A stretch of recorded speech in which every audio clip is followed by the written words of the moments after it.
Good morning, students. Today we are going to do our poem Father Returning Home. Students, you know how much life is busy today. The people have no time to care for their elders in their homes.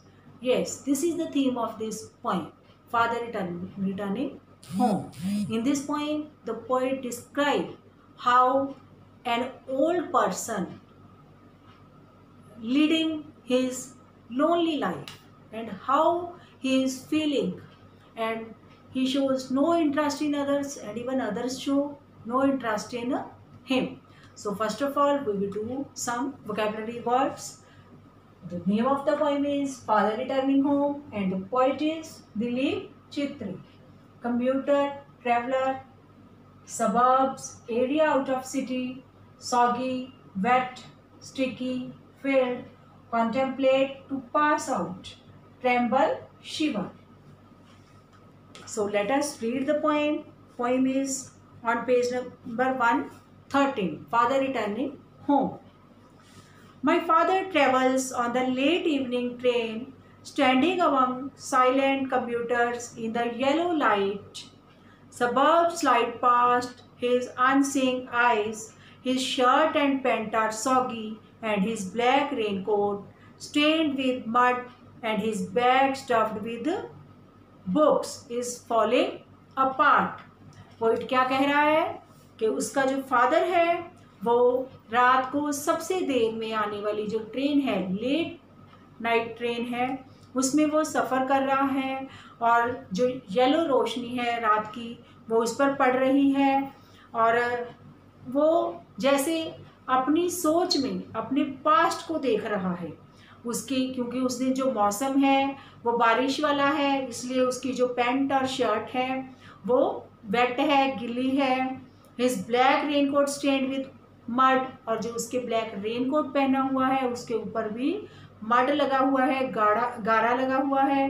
And his bag, जो उसका bag है उसमें जो books पूरी तरह stuff की हुई हैं, भरी हुई हैं कि उसकी बुक्स बाहर निकल रही हैं. His eyes dimmed by age fade homeward through the humid monsoon night. उसकी आंखें जो उम्र के हिसाब से अब उसकी आंखों की रोशनी है वो कम हो गई है, डिम्ड बाय एज. और वो ह्यूमिड मॉनसून सीजन में जो बरसात का गीला मौसम है उस रात को वो अपने घर की तरफ जा रहा है. Now I can see him getting off the train like a word dropped from a long sentence. क्या कह रहे हैं पोइट कि अब मुझे दिखाई दे रहा है, क्योंकि उस जो कविता है वो हमेशा इमेजिनेशन में लिखी होती है, कल्पना में लिखी होती है. तो वो क्या कल्पना कर रहा है कि उसे दिखाई दे रहा है कि उसका फादर है जो वो ट्रेन से उतर पड़े हैं. भी उसको कैसे फील हो रहा है, जैसे किसी लॉन्ग सेंटेंस में से कोई एक अक्षर को निकाल लिया हो, मीन्स भरी हुई ट्रेन में से वो उतरा.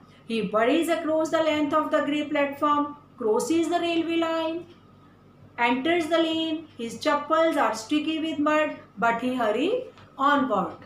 वो रेलवे लाइन को क्रॉस कर रहा है, उसकी जो चप्पल है उस पर भी मड लगा हुआ है, स्टिकी हो गई है वो, लेकिन वो तेजी से अपने रास्ते को चल रहा है. Home again I see him drinking weak tea. फिर वो घर पहुंच गया और मैं उसे देख सकता हूँ अपनी इमेजिनेशन से कि वो अपनी वीक टी, जो अपने आप वो कच्ची पतली सी बनाई हुई चाय पी रहा है, ईटिंग ए स्टील चपाती और बासी रोटी खा रहा है, reading a big book and किताब पढ़ रहा है. He goes into the toilet to contemplate man's estrangement from a man-made world. Coming out, he trembles at the sink, the cold water running over his brown hands. और वो चाय पीने के बाद फिर वो जाता है टॉयलेट में. उसके बाद वहाँ पर कॉन्टेम्पलेट करने के बाद वो आकर जब सिंक पे खड़ा होता है तो उसके जो हाथ हैं वो काँप रहे हैं, क्योंकि उसकी उम्र है वो ज़्यादा हो चुकी है और जो ठंडा पानी उसके हाथों के ऊपर पड़ रहा है. Few droplets cling to the greying hairs on his wrist. उसकी कलाई के ऊपर जो उसके बाल सफ़ेद हो रहे हैं, ग्रेइंग हेयर्स जो एज के हिसाब से बाल सफ़ेद होते हैं, सफ़ेद हो रहे हैं, उनके ऊपर पानी की कुछ बूंदें रुकी हुई हैं। His sullen children have often refused to share jokes and secrets with him. He will now go to sleep. उसके जो बच्चे हैं वो यूजली उसके साथ ना तो मिलजुल के बातें करते हैं, ना ही हंसते मजाक करते हैं। अब वो सोने के लिए बिस्तर पे जाता है, listening to the static on the radio, dreaming of his ancestors and grandchildren, thinking of nomads entering a subcontinent through a narrow pass. अब वो सोने के लिए जाता है, साथ में उसने रेडियो चला लिया है, और जो बरसात के मौसम से रेडियो में आवाज़ है जो सही नहीं आ रही, और वो अपने ड्रीम्स में, अपने सपनों में खो गया है। किस चीज़ के सपने ले रहा है? अपने पूर्वजों के और अपने ग्रैंड चिल्ड्रन के, जो उसके पोता पोती हैं, नाती हैं। थिंकिंग ऑफ नोमैड्स, इसी के साथ वो उन नोमैड्स के बारे में सोचता है जो कि एक पथ से दूसरे पथ हमेशा अपने सामान के साथ चलते रहते हैं। So what can we see through the poem? That today children are not caring for their elder ones, and the elder ones, old age peoples, are living alone like the poet's father is. Means इस हालात में क्या हो रहा है?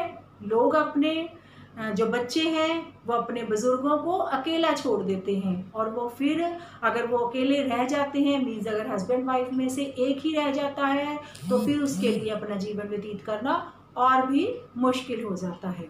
तो इस छोटी सी पोइम के द्वारा पोइट ने हमें ये संदेश दिया है that we should take care of our elders in our homes. I hope you will get the message and follow it. All the best. Have a nice day.